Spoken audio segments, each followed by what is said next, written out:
అందరికీ నమస్కారం. మన హిందువుల్లో ప్రసిద్ధి చెందిన పుణ్యక్షేత్రాల్లో చార్ధామ్ ఒకటి. మనలో చాలామంది వాళ్ళ జీవితకాలంలో ఒక్కసారైనా చార్ధామ్ని వెళ్ళాలనుకుంటారు. కానీ వాళ్ళకి ఎలా వెళ్ళాలో తెలియదు. అలాంటి వాళ్ళ కోసమే నేను ఈ వీడియో చేస్తున్నాను. చార్ధామ్ వెళ్ళే వాళ్ళ కోసం మన తెలుగు రాష్ట్రాల నుంచి చార్ధామ్ ఎలా చేరుకోవాలి, బస్సెస్ ఎలా బుక్ చేసుకోవాలి, హోటల్స్ ఎలా బుక్ చేసుకోవాలి, ఏమేం థింగ్స్ క్యారీ చేయాలి, అక్కడ తీసుకోవాల్సిన జాగ్రత్తలు ఏమిటి, ఇంకా బెస్ట్ టైం టు విజిట్ ఏమిటి, ఇవన్నీ మనం ఈ వీడియోలో చూసేద్దాం.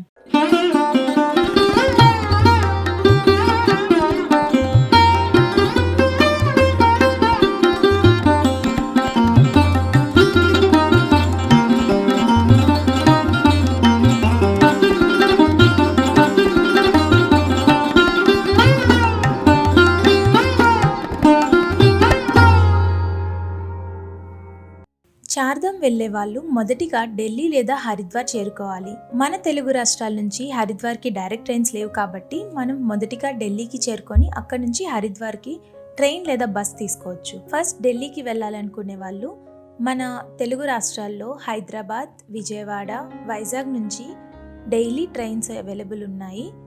అండ్ మీకు ట్రైన్స్ థర్డ్ ఏసీ కాస్ట్ వచ్చేసి 1800 to 2500 వరకు ఉంటుంది. లేదు మీకు బడ్జెట్ ఉంది అనుకునే వాళ్ళు ఫ్లైట్లో కూడా వెళ్ళొచ్చు. ఫ్లైట్ అయితే మనకి హైదరాబాద్ నుంచి ఆల్మోస్ట్ ఒక 4000 ఉంటుంది కాస్ట్. మీరు ఒక 2 months ముందుగా బుక్ చేసుకున్నట్టయితే 4000 లోపల మీకు ఫ్లైట్ టికెట్ వస్తుంది.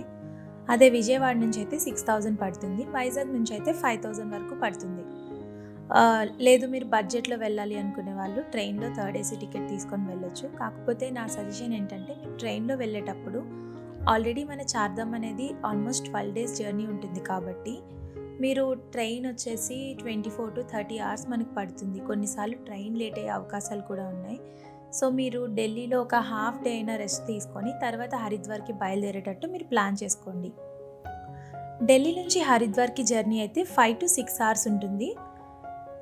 బస్సెస్ అయితే చాలానే అవైలబుల్ ఉన్నాయి. మీరు రెడ్ బస్ లేదా గోఐబీవో ఇలాంటి యాప్స్లో బుక్ చేసుకోవచ్చు. బస్ కాస్ట్ వచ్చేసి 250 to 300 మధ్యలో ఉంటుంది.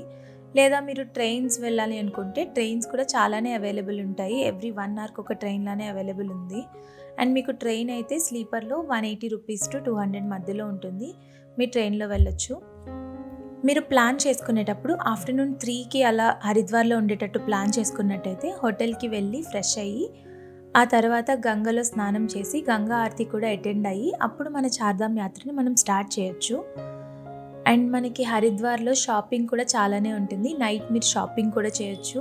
ఇప్పుడు మనం హరిద్వార్ నుంచి ట్రాన్స్పోర్ట్ విషయానికి వస్తే హరిద్వార్లో మీకు సెల్ఫ్గా వెళ్ళాలి అనుకుంటే మీకు సెల్ఫ్ డ్రైవ్ కార్స్ దొరుకుతాయి అండ్ స్కూటీ రెంటల్స్ కూడా దొరుకుతాయి. స్కూటీ లేదా బైక్ ఈ రెండు మీరు తీసుకోవచ్చు. మీరే డ్రైవ్ చేసుకుంటూ చార్ధామ్ మొత్తం మీరు బైక్ మీద వెళ్ళిపోవచ్చు. కాకపోతే కొంచెం జర్నీ ఎక్కువగా ఉంటుంది కాబట్టి టైర్డ్ అనిపిస్తుంది. మీకు అలా లేదు అనుకునే వాళ్ళకి బస్సెస్ పబ్లిక్ ట్రాన్స్పోర్ట్ అయితే చాలా తక్కువగానే ఉంటుంది. బట్ ప్రైవేట్ బస్సెస్ కానీ లేదా వెహికల్స్ జీప్స్ కానీ మీకు చాలానే అవైలబుల్ ఉంటాయి ఎవ్రీ ప్లేస్ నుంచి వెళ్ళడానికి.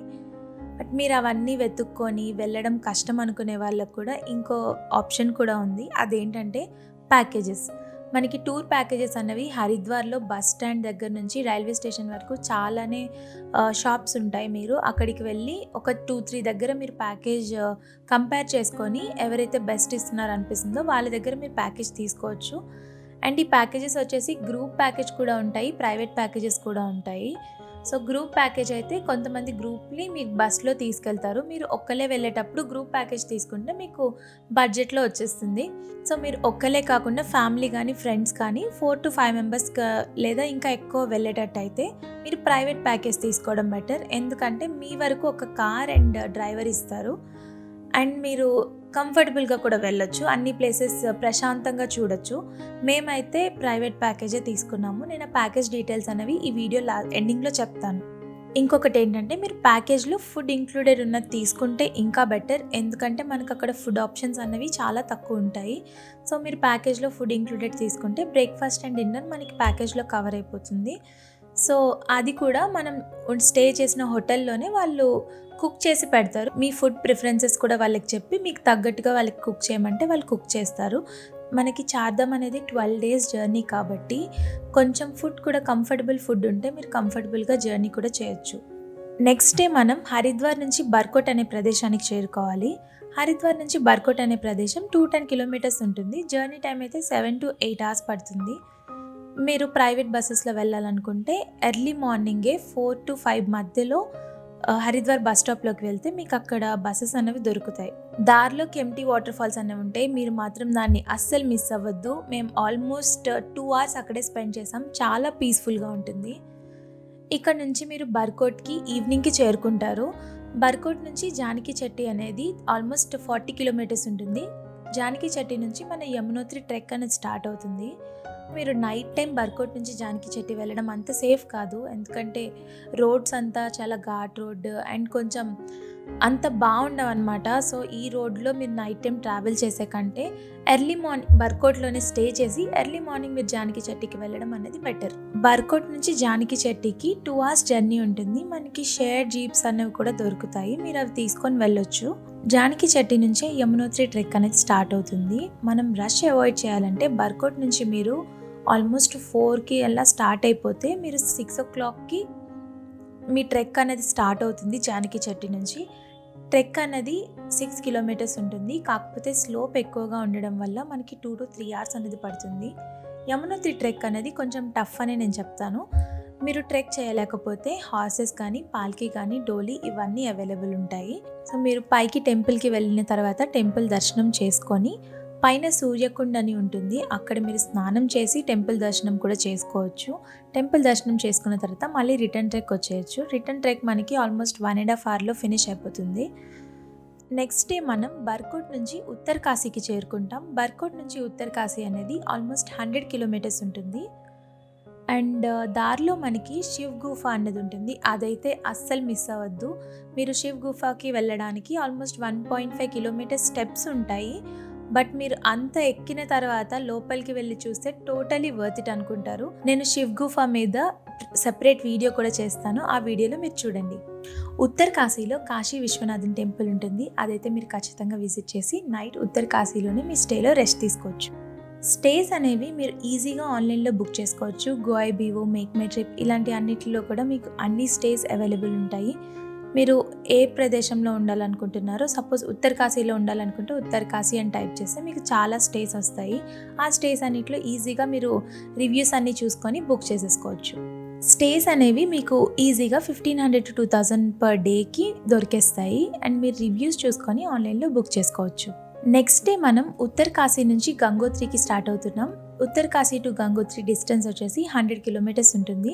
కానీ మీరు డిస్టెన్స్ తక్కువే ఉంది కదా అని చెప్పి లేట్గా అయితే స్టార్ట్ అవ్వద్దు. ఎందుకంటే దారిలో చాలా ల్యాండ్ స్లైడ్స్ అవుతాయి. అండ్ మేమైతే ఆల్మోస్ట్ ఒక 5 hours వరకు స్ట్రక్ అయిపోయాం ట్రాఫిక్లో ల్యాండ్ స్లైడ్ వల్ల. అండ్ అదే కాకుండా దారిలో రోడ్ కూడా ఒక దగ్గర చాలా నేరోగా ఉంటుంది. సో ఆల్మోస్ట్ ఒక 2 to 3 kilometers వరకు ఓన్లీ వన్ వే వెహికల్స్ని మాత్రమే సెండ్ చేస్తారు. ఒక సైడ్ వెళ్ళిన తర్వాత మళ్ళీ నెక్స్ట్ సైడ్ నుంచి వెహికల్స్ని అలో చేస్తారు. సో మీరు మార్నింగ్ వీలైనంత ఎర్లీగా లైక్ 4 or 5 మధ్యలో మీరు స్టార్ట్ అయినట్టయితే నైట్ కల్లా మీరు మళ్ళీ ఉత్తరకాశీకి చేరుకోవచ్చు. నెక్స్ట్ డే మనం ఉత్తరకాశీ నుంచి గుప్తకాశీకి స్టార్ట్ అవుతాం. ఇది డిస్టెన్స్ వచ్చేసి ఆల్మోస్ట్ 200 kilometers ఉంటుంది. మీరు గుప్తకాశీలో స్టే చేయొచ్చు, లేదంటే సోన్ప్రయాగ్లో స్టే చేయొచ్చు. మేమైతే సీతాపూర్లో స్టే చేసాం. ఎందుకంటే గుప్తకాశీ నుంచి సోన్ప్రయాగ్కి డిస్టెన్స్ వచ్చేసి 30 kilometers ఉంటుంది. సో ఎర్లీ మార్నింగ్ కొంచెం ట్రాఫిక్ కూడా చాలా ఎక్కువగా ఉంటుంది కాబట్టి మనం ఆ 30 kilometers చేరుకోవడానికి ఆల్మోస్ట్ 2 hours పడుతుంది. సో మార్నింగ్ 2 hours అవాయిడ్ చేయడానికి మేము నైటే సోన్ప్రయాగ్లో స్టే చేద్దాం అనుకున్నాం. కాకపోతే సోన్ప్రయాగ్లో స్టేస్ కొంచెం కాస్ట్లీ ఉండడం వల్ల మేము దగ్గరలో ఉన్న సీతాపూర్లో 2 kilometers డిస్టెన్స్లో తీసుకున్నాం స్టే. మీరు దగ్గరలో సీతాపూర్ యా రాంపూర్ ఈ రెండిట్లో ఎక్కడైనా సరే మీరు స్టేస్ తీసుకోవచ్చు. మీకు ఆల్మోస్ట్ 1500 to 2000 మధ్యలో మీకు స్టే అనేది దొరికిపోతుంది. నెక్స్ట్ ఎర్లీ మార్నింగ్ మనం సోన్ప్రయాగ్కి స్టార్ట్ అవుతాం. సోన్ప్రయాగ్ టు గౌరీకొండ వచ్చేసి ప్రైవేట్ వెహికల్స్ ఏవి ఎలా ఉండవు, ఓన్లీ పబ్లిక్ వెహికల్స్ మాత్రమే వెళ్ళాలి. సో జీప్స్ ఉంటాయి, share jeeps. Per person 50 rupees తీసుకుంటారు. ఈ జీప్స్ అనేవి ఎర్లీ మార్నింగ్ 5 o'clock నుంచి స్టార్ట్ అవుతాయి మనకి సోన్ప్రయాగ్ నుంచి. సో మీరు ఎలా అయినా సరే 5 o'clock లోపల సోన్ప్రయాగ్కి చేరుకోవడానికి ట్రై చేస్తే మీరు ఎర్లీగా ట్రెక్ స్టార్ట్ చేయొచ్చు. సో దట్ మీ ట్రెక్ అనేది తొందరగా ఫినిష్ అయ్యి మీరు నైట్ ఆరతి కూడా అటెండ్ అవ్వచ్చు కేదార్నాథ్లో. కేదార్నాథ్ ట్రెక్ కోసం కంప్లీట్ ఇన్ఫర్మేషన్ నేను ఆల్రెడీ వీడియో చేశాను. ఆ లింక్ డిస్క్రిప్షన్లో ఇస్తాను నేను. మీరు అది క్లిక్ చేసి కేదార్నాథ్ ట్రెక్ కోసం కంప్లీట్ డీటెయిల్స్ మీరు అందులో చూడొచ్చు. నైట్ కేదార్నాథ్కి చేరుకున్న తర్వాత మీరు అక్కడే హోటల్లో స్టే చేయొచ్చు, లేదంటే టెంట్స్లో కూడా స్టే చేయొచ్చు. టెంట్స్ అయితే మీకు 2 పర్సన్స్కి 1000 రూపీస్లో మీకు అయిపోతుంది. అదే హోటల్ కావాలి అనుకుంటే హోటల్ మీకు ఆల్మోస్ట్ ఒక 4000 వరకు ఉంటుంది. హోటల్స్ అనేవి చాలా లిమిటెడ్ కాబట్టి మీరు ముందుగా బుక్ చేసుకోవాల్సి ఉంటుంది. టెంట్స్ అయితే మాత్రం మీరు అప్పటికప్పుడు వెళ్ళినా సరే మీకు టెంట్స్ దొరికేస్తాయి. నైట్ హారతి చూసిన తర్వాత మీరు దర్శనం చేసుకోవచ్చు, లేదంటే ఎర్లీ మార్నింగ్ కూడా మీరు దర్శనం చేసుకోవచ్చు. ఎర్లీ మార్నింగ్ మీరు దర్శనం చేసుకోవాలి అనుకుంటే ఒక 3 or 4 నుంచి మీరు లైన్లో నిల్చోవాల్సి ఉంటుంది. అప్పుడే మీకు తొందరగా దర్శనం అవుతుంది. లేదంటే 8 hours 10 hours అలా పడుతుంది, బికాజ్ రష్ అంతగా ఉంది. అందుకే మేమైతే నైటే దర్శనం చేసేసుకున్నాము. సో ఎర్లీ మార్నింగ్ మీరు లేచి మళ్ళీ దర్శనం లైన్ కనుక తక్కువ ఉంటే దర్శనం చేసుకోవచ్చు, లేదంటే భైరవనాథ్ టెంపుల్కి డైరెక్ట్గా వెళ్ళిపోండి. భైరవనాథ్ టెంపుల్ దర్శనం అయిన తర్వాత మీరు అక్కడే శంకరాచార్యుడి విగ్రహం ఉంటుంది, అది కూడా దర్శనం చేసుకొని భీమ్శిలా స్టోన్ కూడా చూసుకొని రిటర్న్ ట్రెక్ ఒక 12:30 అలా స్టార్ట్ చేసినట్టయితే ఈవినింగ్ 7 or 8 కంతా మీరు కిందకి చేరుకుంటారు. ఇక్కడ నేను మీకు ఉపయోగపడే ఒక టిప్ ఇస్తాను. అదేంటంటే మీరు ఆల్రెడీ ముందు స్టే చేశారు కదా, ఎదర్ సీతాపూర్ ఆర్ సోన్ప్రయాగ్ ఎక్కడైతే మీరు స్టే చేశారో అక్కడ మీరు రూమ్ వెకేట్ చేసేసి వాళ్ళ దగ్గరే హోటల్స్లో క్లాక్ రూమ్స్ అనేవి ఉంటాయి. క్లాక్ రూమ్లో మీరు లగేజ్ పెట్టేస్తే మీకు పర్ బ్యాగ్ వచ్చేసి 50 రూపీస్ అలా ఛార్జ్ చేస్తారు ఒక డేకి. మీరు పాత స్టేని వెకేట్ చేసి క్లాక్ రూమ్లో మీ లగేజ్ పెట్టేసుకోవచ్చు. దీనివల్ల మీకు 1 day రూమ్ ఛార్జెస్ అనేవి సేవ్ అవుతాయి. నెక్స్ట్ డే మన స్టే నుంచి బద్రీనాథ్కి స్టార్ట్ అవుతాం. ఈ రోడ్ అయితే చాలా డేంజరస్గా ఉంటుంది, ఎందుకంటే ఫ్రీక్వెంట్గా చాలా ల్యాండ్ స్లైడ్స్ ఇవన్నీ జరుగుతూ ఉంటాయి కాబట్టి కొంచెం డేంజరస్ ఈ రూట్. బద్రీనాథ్లో మనకి ఎటువంటి ట్రెక్ లేదు. ఆల్మోస్ట్ టెంపుల్కి 100 meters వరకు వెహికల్స్ అనేవి అలౌ చేస్తారు. ఒక 500 metersలోనే మీకు చాలా రూమ్స్ అనేవి స్టేస్ అవైలబుల్ ఉంటాయి. కాకపోతే కొంచెం కాస్ట్లీ ఉంటాయి. ఒక 3000 to 4000 రూపీస్లో మీకు డీసెంట్ రూమ్స్ అనేవి దొరుకుతాయి. వీలైతే మీరు ఈవినింగే దర్శనం చేసేసుకోండి, ఎందుకంటే మార్నింగ్ అయితే చాలా పెద్ద లైన్ ఉంటుంది. బట్ బద్రీనాథ్ టెంపుల్ని అయితే మార్నింగ్ వ్యూ ఈవినింగ్ వ్యూ రెండు మిస్ చేయొద్దు. రెండు చాలా డిఫరెంట్గా ఉంటాయి అండ్ రెండు చాలా బాగుంటాయి. మీరు నైటే కనుక దర్శనం చేసుకున్నట్టయితే నెక్స్ట్ డే మార్నింగ్ లేచి అల్కనంద రివర్లో స్నానం చేసి ఫ్రెష్ అయిన తర్వాత బద్రీనాథ్ టెంపుల్ని దూరం నుంచే చూసేసి అక్కడి నుంచి మీరు మానా విలేజ్కి వెళ్తారు. మానా విలేజ్లో ఒక 2 hours టైం పడుతుంది. ఇది ఇండియాస్ ఫస్ట్ విలేజ్ అంటారు. ఇక్కడ మీకు అన్ని హ్యాండీక్రాఫ్ట్స్ అవన్నీ చాలా షాప్స్ ఉంటాయి. హ్యాండ్ మేడ్వి షాల్స్ కానీ ఇంకా చాలా టైప్స్ ఆఫ్ వెరైటీస్ మీకు అక్కడ దొరుకుతాయి. థింగ్స్ అన్నీ హ్యాండ్ మేడ్ థింగ్స్ దొరుకుతాయి. ఇక్కడ నుంచి మీకు వసుధార ఫాల్స్కి కూడా ట్రెక్ అన్నది స్టార్ట్ అవుతుంది. 6 kilometers ట్రెక్ ఉంటుంది. మీకు ఇంకొక 1 day ఉన్నట్టయితే మీరు అక్కడే ఉండి వసుధార ఫాల్స్ని కూడా విజిట్ చేయొచ్చు. 6 kilometers ట్రెక్ కాబట్టి ఆల్మోస్ట్ 1 day పడుతుంది మనకి. మీరు వసుధార ఫాల్స్ విజిట్ చేయొచ్చు, లేదంటే వసుధార ఫాల్స్ని స్కిప్ చేసి ఆ రోజు నైట్ మనం బద్రీనాథ్ నుంచి రిషికేష్కి స్టార్ట్ అయిపోవచ్చు.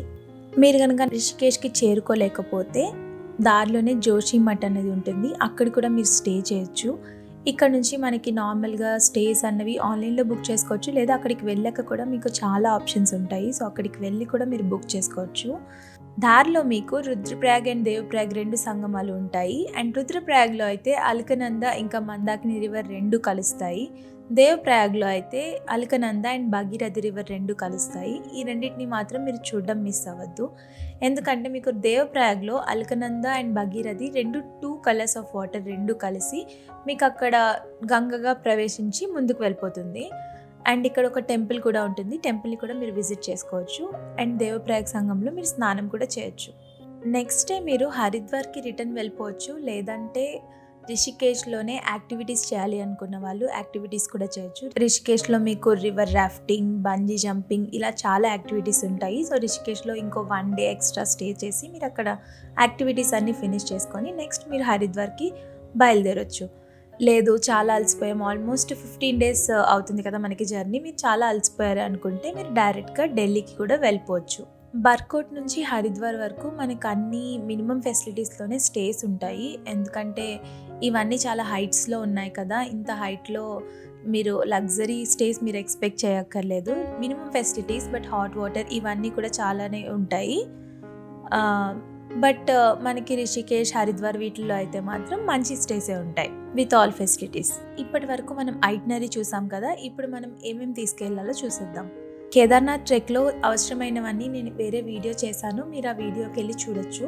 ఆ వీడియో చూస్తే మీకు కంప్లీట్ ఇన్ఫర్మేషన్ ఉంటుంది. మన ట్రిప్లో అవసరమైనవి ఏమేమన్నది మెయిన్గా పవర్ బ్యాంక్, ఎందుకంటే ఛార్జింగ్ అనేది వెరీ వెరీ ఇంపార్టెంట్. నెక్స్ట్ మనకి ట్రెక్కింగ్ షూస్ ట్రెక్కింగ్ కోసం. నెక్స్ట్ మెడిసిన్స్, మీకు మెడికేషన్ కనుక ఏమైనా సపరేట్గా ఉన్నట్టయితే ఆ మెడిసిన్స్ పక్కా పట్టుకోండి. అది లేదు అనుకుంటే ఫీవర్, కోల్డ్, మోషన్స్, వామిటింగ్స్ ఇవన్నిటికి సెపరేట్గా మెడిసిన్స్ అన్నవి పట్టుకోండి. ఇవే కాకుండా గ్లూకోజ్, ఈనో అండ్ కొన్ని షుగర్స్, చాక్లెట్స్ ఇలాంటివి కూడా పట్టుకోండి. ఎందుకంటే మనకి ట్రెక్కింగ్స్లో కొంచెం షుగర్ తింటూ ఉంటే బాడీ యాక్టివేట్ అవుతుంది కదా, వెంటనే గ్లూకోజ్ అనేది మనకి రావాలి కాబట్టి సో మనకి ఎనర్జీ వస్తుంది. నెక్స్ట్ మనం బెస్ట్ టైం టు విజిట్ దానికి వస్తే, బెస్ట్ టైం అయితే నేను మే అండ్ జూన్ అని చెప్తాను. మనకి మేలో ఓపెన్ అయ్యి నవంబర్ వరకు ఉంటుంది కదా కేదార్నాథ్ అన్నది. సో మీరు మే అండ్ జూన్లో వెళ్తే వెదర్ కూడా మనకి సపోర్ట్ చేస్తుంది అండ్ ల్యాండ్ స్లైడ్స్ కూడా తక్కువ అవుతాయి. అండ్ జూలై నుంచి మనకి వర్షాకాలం అనేది స్టార్ట్ అవుతుంది కాబట్టి వర్షాకాలంలో ల్యాండ్ స్లైడ్స్ అనేవి చాలా ఎక్కువ అవుతాయి అండ్ వర్షంలో మనం ట్రెక్ చేయడం ఇవన్నీ కూడా కొంచెం డేంజరస్ ఉంటుంది. సో ఆ టైంలో మనం స్కిప్ చేయడం బెటర్. దాని తర్వాత సెప్టెంబర్, అక్టోబర్ కూడా కొంచెం వరకు మేనేజబుల్, బట్ నవంబర్లో అయితే వింటర్ కాబట్టి ఆ టైంలో టోటలీ అవాయిడ్ చేయండి. మీరు కనుక ఫ్యామిలీస్తో వెళ్ళినట్టయితే, ఓల్డ్ పీపుల్ వాళ్ళు వెళ్ళినట్టయితే వింటర్స్లో మాత్రం అస్సలు వెళ్ళొద్దు. మెయిన్గా బెస్ట్ టైం అయితే నన్ను అడిగితే May and June is the best time to visit Kedarnath or Char Dham yatra. Budget విషయానికి వస్తే మేము టు అండ్ ఫ్రో ఢిల్లీకి ట్రైన్లో వెళ్ళాము. సో మాకు ఛార్జెస్ వచ్చేసి ఆల్మోస్ట్ 3600 అయింది total to and fro tickets. And Delhi to Delhi మేము ప్యాకేజ్ తీసుకున్నాము. ప్యాకేజ్ కాస్ట్ వచ్చేసి 27,000 అయింది. సో ఈ ప్యాకేజ్లో మాకు ఒక కార్ ఇచ్చారు అండ్ డ్రైవర్ కూడా ఉన్నారు. Delhi to Delhi transport and stays కూడా ఆల్ లొకేషన్స్లో stays with breakfast and dinner. So 27,000 అయింది. నాకైతే ఇది చాలా రీజనబుల్ అనిపించింది. ఇది కాకుండా 27 అండ్ 3,600 టికెట్స్. సో ఆల్మోస్ట్ మిగతా ఎక్స్పెన్సెస్తో కలిపి పర్ పర్సన్ 40,000 వరకు అయింది. నేనైతే ట్రెక్యారీ వాళ్ళ దగ్గర ప్యాకేజ్ తీసుకున్నాను. నాకైతే స్టేస్ చాలా నచ్చాయి అండ్ టోటల్ వాళ్ళ రెస్పాన్స్ కూడా చాలా నచ్చింది. మీకు కాంటాక్ట్ నెంబర్ అనేది డిస్క్రిప్షన్లో ఇస్తాను, మీరు వాళ్ళని కాంటాక్ట్ అవ్వచ్చు చార్ధామ్కి వెళ్ళాలి అనుకుంటే. చార్ధామ్ సిరీస్లో నేను డే వైజ్ ఐటినరీ మేము ఏమేమి చూసాము అన్ని ప్లేసెస్ గురించి డీటెయిల్గా నేను ఎక్స్ప్లెయిన్ చేస్తాను. సో నా ఛానల్ని చూస్తూ ఉండండి. మీకు కనుక ఈ వీడియో నచ్చినట్టయితే లైక్ చేయండి, షేర్ చేయండి అండ్ ఆల్సో నా ఛానల్ని సబ్స్క్రైబ్ చేసుకోండి. Thank you for watching.